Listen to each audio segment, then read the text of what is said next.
কষ্ট মর্মাহত আমরা সহযোদ্ধা সহবিন্দুরা যারা আসছেন একজন সাংবাদিকের কারণে সেফ থাকার কারণে আজকে এই রাস্তায় বিচারের দাবি মানববন্ধন করে প্রতিষ্ঠা করতে হচ্ছে। আর একটাই কারণ, আমরা গণমাধ্যম কর্মীদের কোনো আইন প্রয়োগ এখন পর্যন্ত কার্যকর হয়নি। সাগর রুমি হত্যার সময় বিচার হয়নি।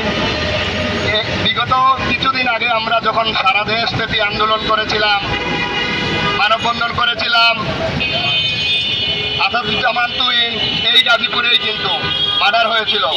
সবাই সচক্ষে দেখেছিলেন মর্মাহত বিব্রত অবস্থায়, ছোট বড় সবাই সারা বাংলাদেশ ব্যাপী সে মানববন্ধন করা হয়েছিল।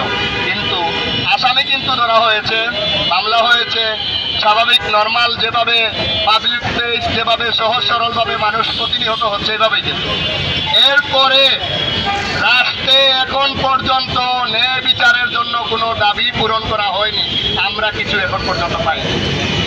আজকে দেখেন আমাদের সম্পাদকীয় পদে যিনি আছেন, অনেক সিনিয়র, অনেক সাংবাদিক তৈরি করার কারিগর, এত বড় ক্যারিয়ার যার রয়েছে, উনি বাসায় বসা অবস্থায় চাঁদার জন্য বাসায় যায় না, যে এক পর্যায়ে ওনাকে আঘাত করে ওনার ফ্যামিলির সামনে হাতুড়ি দিয়ে দ্বিধাদ্বন্দ্ব নেই।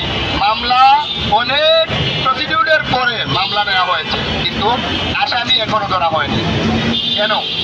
আমরা রাষ্ট্রের কাছে যারা আছেন বিনীতভাবে অনুরোধ জানাবো, আজকে যদি ন্যূনতম একটি ক্যাটাগরিতে আমাদের জন্য কোনো আইন প্রয়োগ থাকতো, তাহলে আজকে এই পরিবেশ পরিস্থিতি হতো না। আমরা নির্দ্বিধায় নিঃস্বার্থভাবে দেশের জন্য কাজ করি। কলম সৈনিকেরা সবসময় মানুষকে দেওয়ার জন্য কাজ করে। রাস্তায় থাকতে হয়, জীবনটা হাতে নিয়ে, মুহূর্তটাকে হাতে নিয়ে চলতে হয়।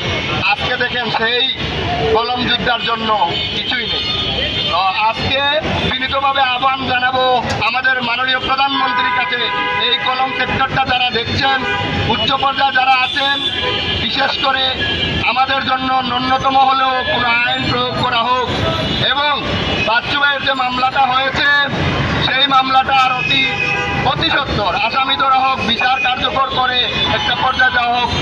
ভালো থাকবে সবাই। আল্লাহ হাফিজ। আসসালামু আলাইকুম রহমতুল্লাহি ওয়া বারাকাতুহু। হিন্দু ভাইদের প্রতি